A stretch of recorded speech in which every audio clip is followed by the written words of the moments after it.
Hello la communauté, c'est Koupax, et aujourd'hui on se retrouve pour une vidéo Parlons peu, parlons figue, un nouvel épisode, ça faisait longtemps. J'espère que vous allez bien, que vous avez passé un bon mois de janvier. Moi c'était le cas, j'ai beaucoup avancé sur ma pile of shame, et aujourd'hui je vais monter un petit sniper, donc un éliminateur qui vient du magazine Imperium.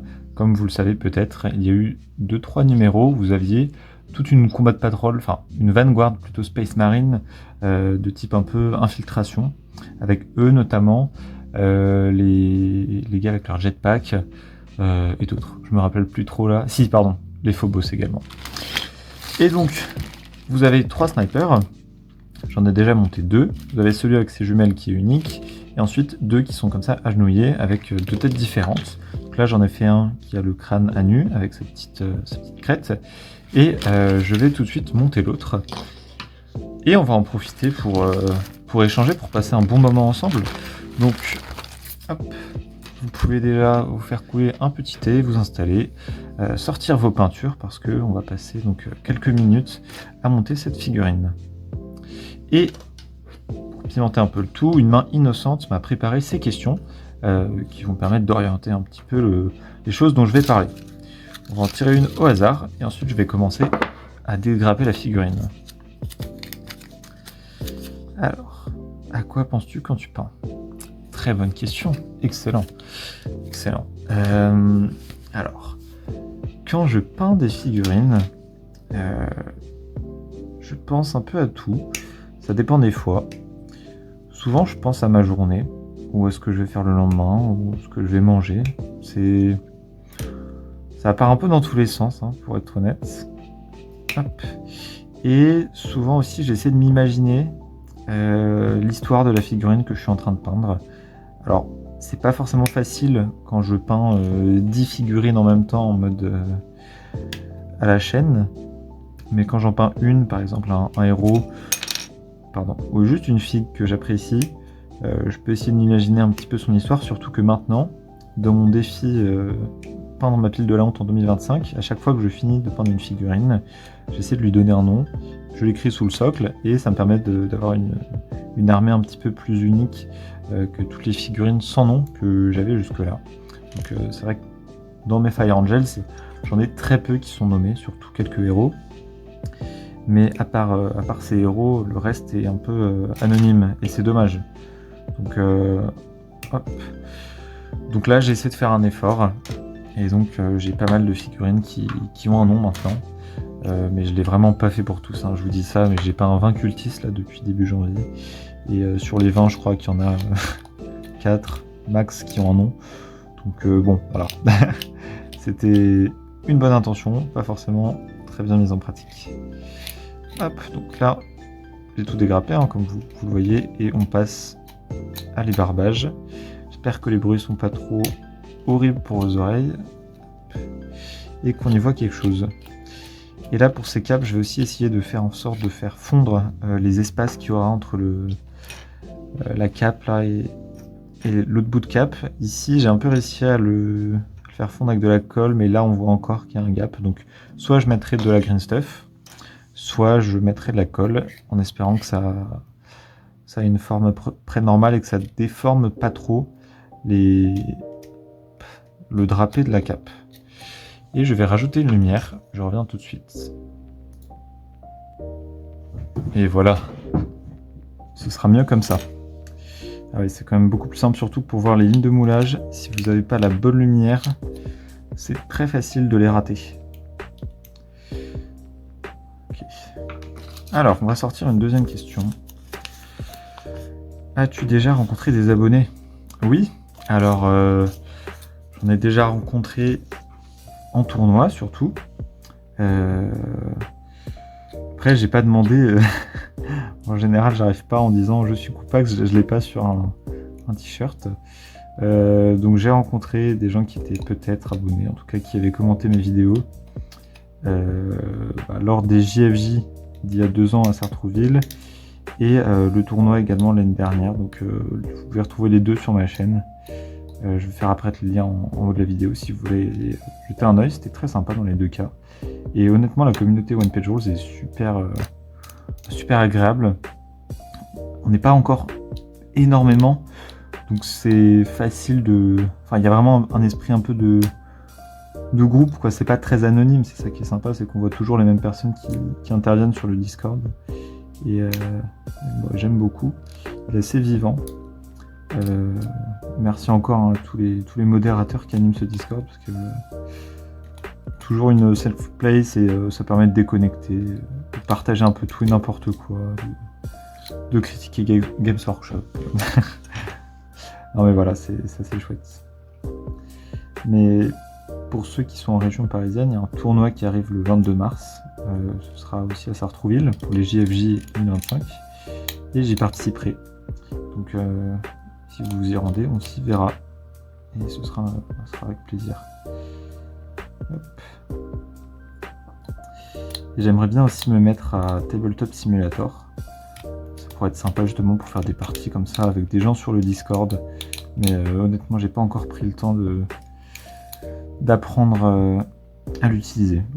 J'ai lancé, mais ça reste un peu obscur. Tout ne marchait pas. Et j'avoue que j'ai pas pris le temps. J'ai déjà tellement de figurines à peindre que chaque minute compte. Bon, pour les barbages, ça se passe bien. L'avantage, c'est que j'ai déjà monté cette figurine. Et donc, je m'y retrouve assez vite. Il y a juste un passage dans le montage qui est un peu tricky, compliqué. On va faire en sorte que ça se passe mieux. Hop. Alors, qu'est-ce que j'ai pas fait? La tête et la jambe et le socle. Okay. Allez, une autre question.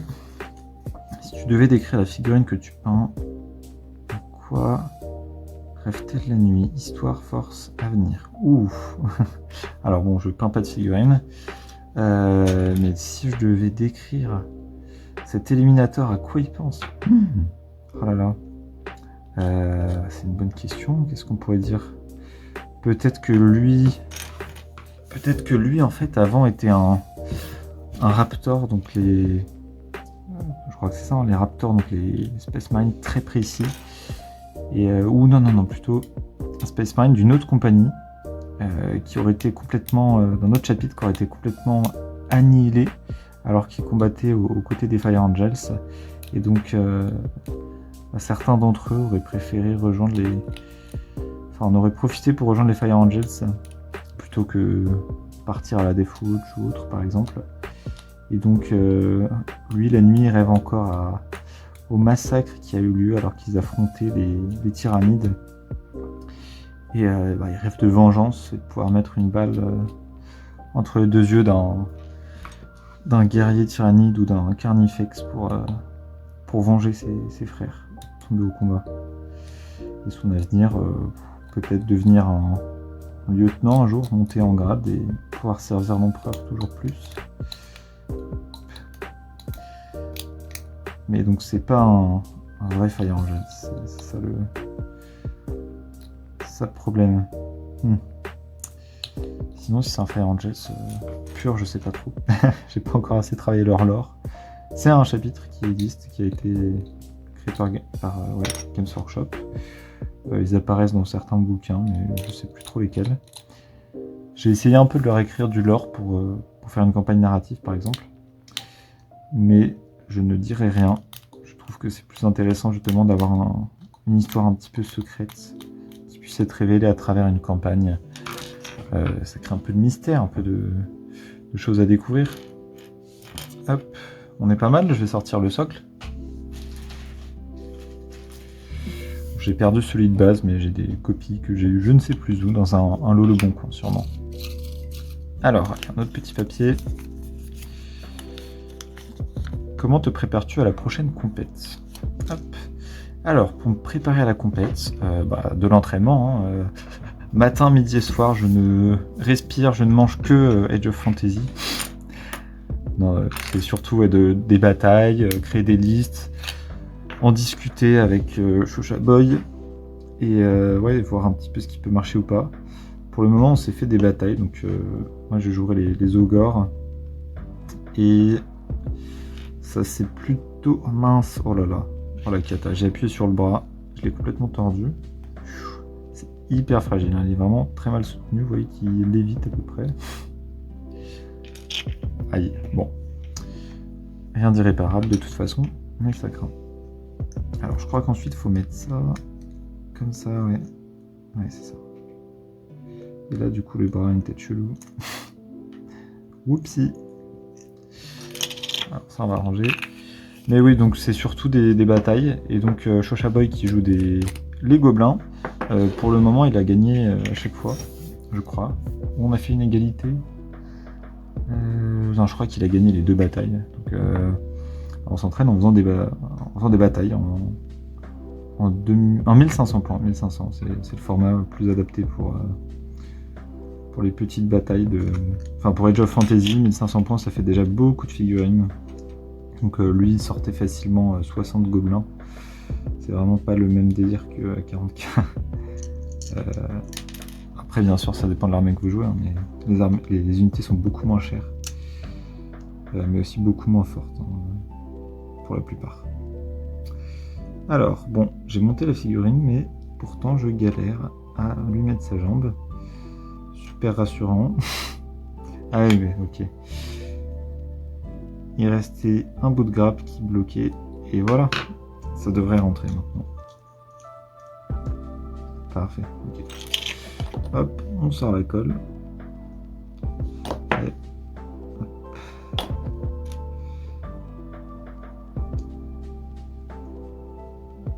Oh là là, n'importe quoi. J'ai perdu le coup de main. Étant donné que je suis surtout sur la peinture de la Pile of Shame, je vous avoue que je fais beaucoup moins de montage en ce moment. Alors que j'aimais beaucoup ça. Mais bon, c'est vrai que monter une figurine, ça va vite. La peindre, c'est tout de suite un petit peu plus long, entre la sous-couche, préparation. Quand c'est une armée que j'ai pas encore assez avancé, il faut aussi trouver le schéma parfait. Donc, ça peut être assez chronophage. Alors on peut mettre la cape d'abord, je pense, comme ça va permettre aussi de solidifier le bras. Je sais plus, alors là il me semble qu'il fallait un petit peu forcer pour bien l'installer. Ok. Alors, on met pas mal de colle ici, on en met pas mal là, sur la ceinture, sur le bras. Hop, hop, hop.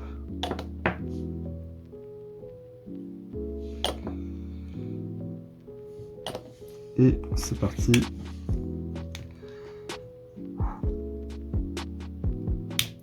Hop, voilà.